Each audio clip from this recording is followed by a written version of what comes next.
Pemirsa, musim pancaroba mengakibatkan fluktuatif suhu udara yang berimbas hewan peliharaan seperti unggas sangatlah rentan terserang penyakit hingga menyebabkan kematian. Sebagai upaya meminimalisir, yakni dengan menjaga kebersihan kandang, pola makan, serta asupan vitamin.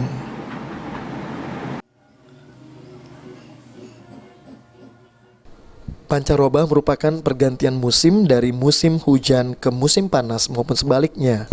Kondisi ini mengakibatkan temperatur suhu udara tidak menentu yang berdampak buruk bagi hewan peliharaan seperti hewan mamalia maupun unggas yang berimbas kematian.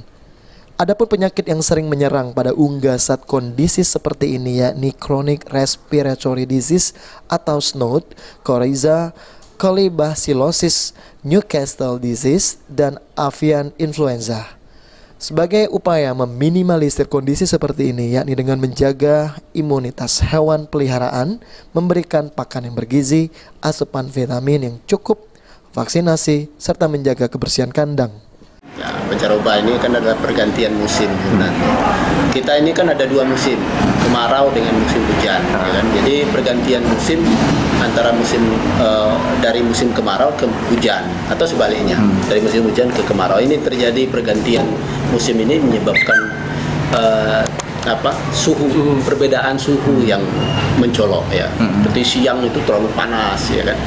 Sehingga malam terlalu dingin. Nah, ini yang menyebabkan kondisi tubuh sebenarnya yang mempengaruhi secara psikis saja. Ini mempengaruhi imunitas.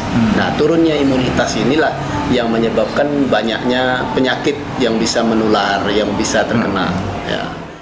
Saat virus telah menyerang hewan peliharaan, segera isolasi hewan yang belum terjangkit, tingkatkan imunitas dan berikan antibiotik untuk mengobati infeksi sekunder oleh bakteri. Abidin Riwan, Top Al TV.